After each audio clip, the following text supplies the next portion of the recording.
നമസ്കാരം. വല്ല കാര്യമുണ്ടായിരുന്നോ നേതാക്കന്മാരെ നിങ്ങൾക്ക്? ഇപ്പോൾ എന്തായി? പവനായി ശവമായി. ഇനി എല്ലാ പേരും ഒന്ന് പേടിക്കുമില്ലേ? കാണിച്ചു കൂട്ടിയ അഴിമതികളുടെ എല്ലാം തെളിവാണ് നമ്മുടെ അബൂഖാന്റെ കയ്യിലിരുന്ന് പല്ലിളിക്കുന്നത്. ഇനി എന്താ പരിപാടി? രാത്രി പാത്തും പതുങ്ങിയും മുണ്ടിട്ടും അദ്ദേഹത്തെ കാണാൻ പോകരുതേ, നാണക്കേടാകും.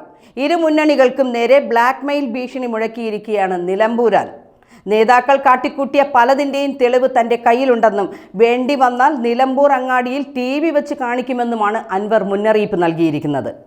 നവകേരള സദസ്സിൻ്റെ പേരിൽ മന്ത്രി മുഹമ്മദ് റിയാസ് കോടികൾ പിരിച്ചെന്നും അദ്ദേഹം ആരോപിക്കുകയുണ്ടായി. ഭീഷണിപ്പെടുത്തി പണം വാങ്ങിക്കൂട്ടി. കരാറുകാരെ ഭീഷണിപ്പെടുത്തുന്ന ശബ്ദരേഖ തൻ്റെ കൈവശമുണ്ടെന്നും അൻവർ വ്യക്തമാക്കുന്നു. താൻ വ്യക്തിഹത്യ നടത്താനല്ല തിരഞ്ഞെടുപ്പിലേക്ക് ഇറങ്ങുന്നതെന്നും PV അൻവർ പറയുന്നു.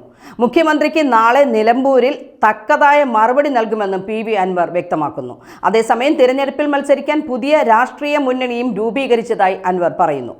ജനകീയ പ്രതിപക്ഷ പ്രതിരോധ മുന്നണി എന്ന പേരിലാണ് പുതിയ മുന്നണി രൂപീകരിച്ചിരിക്കുന്നത്. തൃണമൂൽ കോൺഗ്രസിൻ്റെ പിന്തുണയോടെയാണ് മുന്നണി. നിരവധി ചെറുകിട സംഘടനകളുടെ ആവശ്യമായിരുന്നു ഒരു മുന്നണി രൂപീകരിക്കുക എന്നത്. അവരുടെ താൽപ്പര്യപ്രകാരമാണ് ഒരു മുന്നണിയുടെ കീഴിൽ മത്സരിക്കുക എന്ന തീരുമാനമുണ്ടായത്. നിലമ്പൂരിൽ ഉയർത്തുന്ന രാഷ്ട്രീയ മുദ്രാവാക്യം ജനകീയ പ്രതിപക്ഷ പ്രതിരോധ മുന്നണിയുടേതായിരിക്കുമെന്നും PV അൻവർ പറയുന്നു. ആദ്യം പാർട്ടി ചിഹ്നം, അത് ലഭിച്ചില്ലെങ്കിൽ സ്വതന്ത്ര ചിഹ്നത്തിൽ മത്സരിക്കുമെന്നും PV അൻവർ. VD സതീശന്റെ മനസ്സിലും ശരീരത്തിലും അഹങ്കാരമാണ്. അദ്ദേഹം മുഖ്യമന്ത്രിയാകുമ്പോൾ കൈപൊന്തിക്കാനുള്ള ആളുകൾ മാത്രമാകും കേരളത്തിൽ സീറ്റ് ലഭിക്കുകയെന്നും PV അൻവർ രൂക്ഷ വിമർശനം ഉന്നയിക്കുകയുണ്ടായി. VD സതീശൻ ഇന്ന് എടുത്തുകൊണ്ടിരിക്കുന്ന നിലപാടിൽ പലതും 2026 നിയമസഭാ തിരഞ്ഞെടുപ്പിൽ തിരിച്ചടിയുണ്ടാക്കുമെന്നും അൻവർ പറയുന്നു.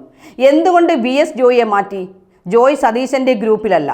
2026 വീണ്ടും സീറ്റിന് അവകാശവാദം ഉന്നയിക്കും. ജോയ് VD സതീശന് വേണ്ടി കൈ പൊക്കില്ലെന്നും അൻവർ പറയുന്നു. താൻ ഉയർത്തിയ പിണറായിസം, മരുമോനിസം, കുടുംബാധിപത്യം എന്നിവ ജനങ്ങൾ കൃത്യമായി മനസ്സിലാക്കുമെന്നും പറയുന്നു. ഇപ്പോൾ തന്നെ വ്യക്തിഹത്യ നടത്താൻ ശ്രമിച്ചുകൊണ്ടിരിക്കുന്നു. ഇതിനെ പ്രതിരോധിക്കുമെന്നും ഇദ്ദേഹം വ്യക്തമാക്കുന്നു. വ്യക്തിഹത്യ നടത്തുന്നത് മുഹമ്മദ് റിയാസിൻ്റെയും ആര്യാടൻ ഷൗക്കത്തിൻ്റെയും നേതൃത്വത്തിലാണെന്നും അദ്ദേഹം ആരോപിക്കുന്നുണ്ട്. രാഹുൽ മാങ്കൂട്ടത്തലിനെ വിളിച്ചു വരുത്തിയതല്ലെന്നും PV അൻവർ വ്യക്തമാക്കുന്നു. രാഹുൽ മാങ്കൂട്ടത്തലിനെ വെട്ടലാണ് കോൺഗ്രസിലെ അടുത്ത പണി. ഷാഫി എന്തിനാണ് കളവ് പറയുന്നത്? രാഹുലിനെ ഷാഫിക്ക് വെട്ടണം. അതിനാണ്. മുഖ്യമന്ത്രിയുടെ കറിവേപ്പില പരാമർശത്തിൽ മറുപടി നൽകിയ അൻവർ തന്നെ UDF കറിവേപ്പിലയാക്കിയെന്ന് മുഖ്യമന്ത്രിക്ക് നേരത്തെ ആര് വിവരം നൽകിയെന്നും ചോദിക്കുകയുണ്ടായി. VD സതീശൻ പ്രഖ്യാപിക്കുന്നതിന് മുൻപ് തന്നെ മുഖ്യമന്ത്രി ഇക്കാര്യം പറയുന്നു.